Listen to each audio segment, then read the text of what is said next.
Hello everybody, welcome back to Wolfeei, because today we're going to be talking about Reddit stuff. Not event review, just whatever. But before we get into this, watch this, it's funny.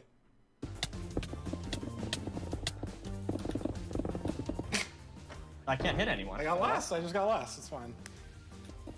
Like I just got last. It's okay. Happens, dude. It's literally just an impossible. And Oh, man. that's fucking annoying, but whatever. Fuck it. For this people, I'm. You guys need professional help! You need professional help playing this game! You need fucking professional assistance when you log onto the Minecraft server! You need help! You need to turn off the monitor and just think about your life, okay? Just think about it, bro! Okay, we're fine. Hey, generational POV, I'm just saying, Fine I think had like 3,000 viewers or something playing this event, or like close to it, so honestly, hey, W clip. Anyways, before we get into the actual talks about the Reddit very briefly, shout out Magic for making art. I used it for the thumbnail for, what's it called, the VOD on my channel now.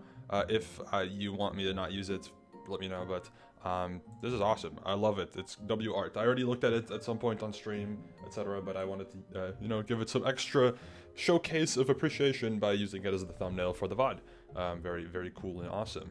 I actually don't know how accurate this ended up being in terms of our team's combo. I think it's just Booster. I just think Booster's the problem. Because when me, Sleepy, and Rain teamed like earlier this year, the three of us, it was fine.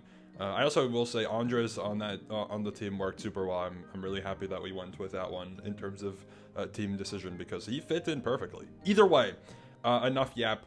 So Reddit, right? This is probably not going to be a very like in-depth talk because I just wanted to talk about kind of what happened more so, right? Yesterday on stream after the event, I was told that supposedly, let me actually just pull up my VOD in the meantime. I was supposedly told that the Reddit was like going to shit and that I was getting absolutely like deep fried by everything and it was cooked for me. I'll use this as gameplay, I guess, in the meantime. Yeah, somewhere around here. And I must say, no, like, to an extent, I guess. Like, to an extent, people were definitely critical of me, but I thought it was gonna be, like, 2018 European CSGO lobby type of people wanting me to, like, die, essentially, which is just totally not what happened at all. It was definitely overstated how bad, I guess, the Reddit would have been, and even then, I've read through all the feedback and stuff now. Some people made very good points, and we've known this, but it should be, I guess, addressed more. It's my responsibility as well to really, I guess, address it. It's a vocal minority. We know it's a vocal minority that's negative about, you know, certain things with Block Wars, and I've mentioned this in the past, the negativity always will get the most attention because it usually opens up a conversation topic, right? I can't really make a video about something where I don't have anything to add onto the conversation, whereas when somebody is more critical of something, I can respond and then also think or theorize about, hey, how could this critical feedback be considered for a future change or update or etc., right? So that's usually why the negative stuff gets a bit more attention. I understand it's not a good thing because when the negativity gets attention, people are going to purposefully, to an extent, maybe try to make more critical or negative feedback to then try to get attention, right? That's always how it's going to work. So I'll try to make sure that I tone it down in terms of covering the more critical posts, unless it is that much upvoted stuff or that's like agreed upon that it should be something that I talk about, right?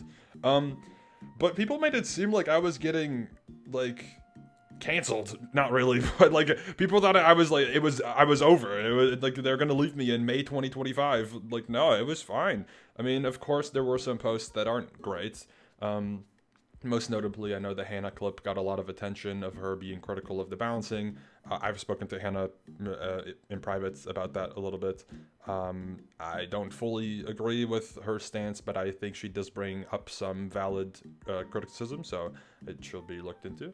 But it is difficult, right? And I also think, like mentioned, regarding the Hannah thing, some people just are kind of odd about specific people giving feedback.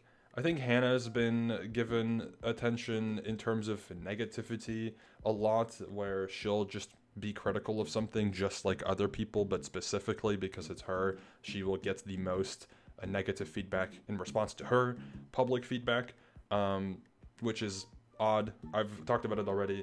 If you want my opinion on it, just skim through the VOD. I said my piece many times. But yeah, just also wanted to say, I'm kind of all over the place because I'm taking in all the feedback and all the responses now. On stream, I kind of crashed out a little bit without knowing anything that happened. I was told that I was like getting like flamed essentially on Reddit, and I just assumed the worst, and based off of that, I said it's sad and pathetic for people to be that critical of me when this is done with passion and for free. I apologize if it's, you know, a bit, if I went a little bit too far, because again, I looked at the Reddit and I don't think it was actually as bad as people made it seem. I was advised not to look at Reddit. That's how bad people said it was. And then I looked at Reddit. I was like, oh, this is not that bad. Of course, criticism is criticism, but it shouldn't be like a no negativity at all type of situation, right? Critical feedback is appreciated because, again, an event can't improve if it's just only being told what's good. You also need to know what's bad so you know what to change or what to improve, rather than just, hey, I like Blitz Hunt. Blitz Hunt's good, which is good. We know Blitz Hunt's good, right? But it's also good to know that, hey, race points, as much as we, you know, you like the attempt to make better scoring or make some more impactful scoring, it doesn't necessarily work the best, as an example, right? So yeah, just wanted to talk about that very briefly. And then I also appreciate everyone doing, you know, the more positive posts on the Reddit. There's just been a lot. I've also shared my thoughts here on Reddit as well, to an extent. This was after reading everything, because I said it, I've seen the feedback and yapped my yap on stream and blah, blah, blah, whatever.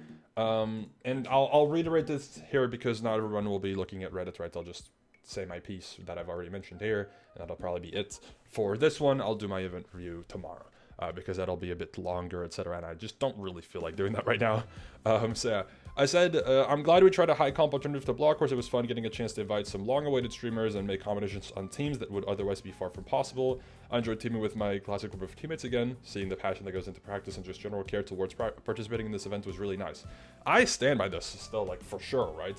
One of the main things about Block Wars Brawl that felt quite different than the usual Block Wars is just because with a more Minecraft-y based roster and with a more higher comp incentive, right, to the event, people just had a lot more motivation to practice, to train, etc. And also, in terms of attendance, pretty much everybody, if not everybody, was there on time. There were some other complications that we ran into upon trying to start the event. You know, certain versions not working, certain mods not working, whatever. But pretty much everybody was there on time, which is good. I like that. So it was very, very nice. However, then we get to the other part.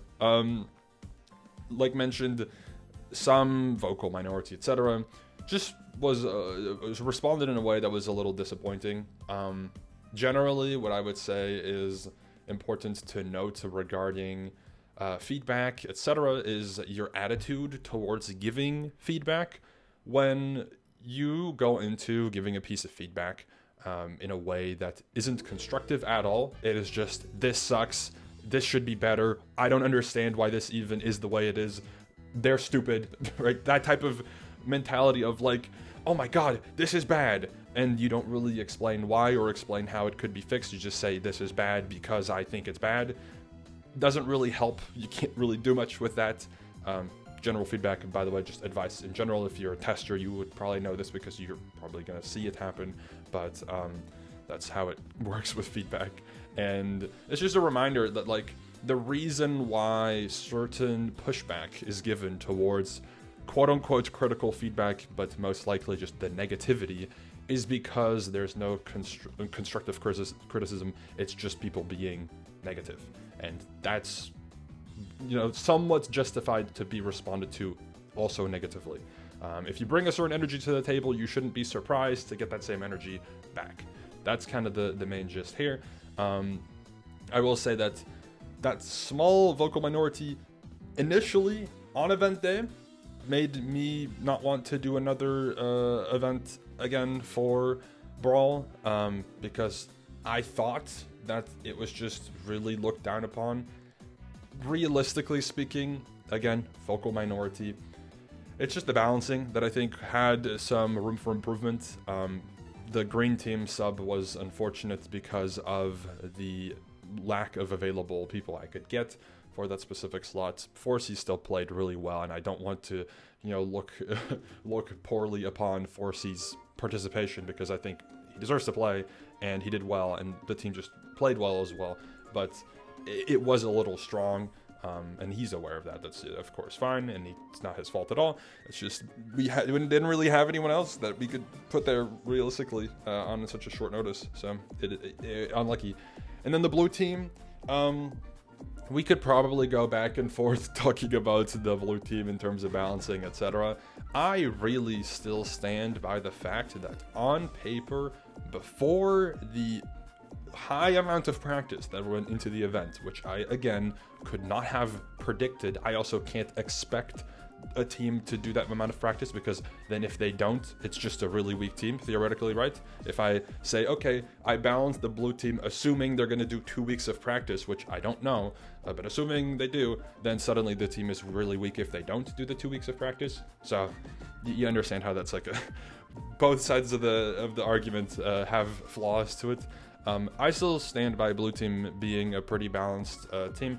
They had a really good, they had a favorable game order, I think, for the most part, right? Their best game was last, essentially. For the rest, they did well throughout the event. Their worst game was first, and their best game was last, pretty much, or one of their best games was last. Just overall, really beneficial for them. Yes, they played well. Yes, it was a strong team, but I think calling it insanely OP or whatever, like some people did previously, I think is a little bit hyperbolic. I think that's not really, what's it called? Dishonest is what I would call that a little bit. But then again, people are, you know, free to have their own opinions. I just don't agree with it. And then, yeah, like mentioned, balancing is difficult and rarely perfect. I have to guess how newcomers will perform, or how certain things about how people will approach the event. Will they troll? Will they lock in? I can't predict that. They don't put that on the form. That's not something I can ask on the form, because some people will just decide based off of their team what they want to do or not, right? It's always going to be a bit up in the air. I have to make a decision to sacrifice balancing in favor of a more fun combination of people.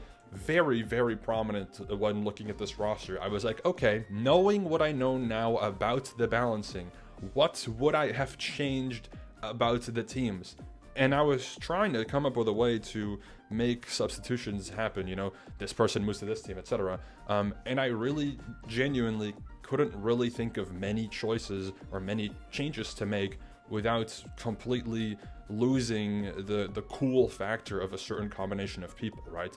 There were groups of 3 or 4 that I thought were really interesting and just only possible for this event, and you'd have to sacrifice those cool and interesting groups of people in favor of just making the most statistically, most accurately balanced event, which I personally think giving people the opportunity to team together is more valuable than making sure everything is perfectly balanced, right? But yeah, all of these factors combined make balancing pretty tricky, and admittedly, I don't have as much experience dealing with a highly skilled roster. That is true. I've hosted blockwars for a long ass time, but this is a level of balancing I haven't had to deal with in like 2 years almost, right? It's been so long since this type of balancing has been prominent. I have no clue how to really handle it that well. I have to guess and assume, and I honestly think, I don't even think I did bad. Like, I did all right, considering what I had to deal with for, you know, random pop-offs and unexpected performances and people who hadn't or barely played Minecraft events. I think the balancing was decent. You're never going to get a roster where all 8 teams are going to perform about equal. It's also, again, very situational. If we run this event back tomorrow, where nobody had played before, you could get an entirely different result. Blue team could be first. Maybe my team makes it to the finale. Maybe pink team makes it to the finale, right? There's a lot of variety that could have happened technically because game order is different, etc. So as much as this one instance of the event might look like it was unbalanced, that doesn't necessarily mean that the whole roster was extremely unbalanced. Yes, the green team was really strong because of the sub. Yes, the blue team on average was a little better than the other teams, but no team before substitutes was on paper actually OP or really, really weak. There were a lot of options, or a lot of variance. There was a lot of variance in terms of the roster and in terms of how people could perform, and I think I did okay. If I had to rate the balancing for this event, I'd give myself a 5 out of 10, pretty much, right? I think it was solid. 6 out of 10 maybe. Like, it was difficult, and I did all right. Subs are always tough, and with a limited list of available subs that fit the team, it sometimes means a team significantly increases or decreases in their overall ability to perform as well. That is in regards to the 4C sub. And then, yeah, event review tomorrow. And, yeah, thanks everyone who's been nice about it. You know, it's a passion project that's hosted voluntarily. So when our work is positively reinforced, it's always nice. Of course, there's room for criticism, and we do try to take it into consideration when making changes to the event. So thank you as well for your feedback when it's given constructively. That's all for now. I appreciate as well the people who responded to this one, etc. And yeah, that's all for now. I'll do my event review tomorrow to maybe go a little bit more in depth, or maybe not. We'll see. I'll do my event review anyways, but this is just my little thoughts regarding the Reddit, because I feel like people made it seem really bad, but it wasn't that bad. It was fine. So anyways, thank you for watching. See you later. Goodbye.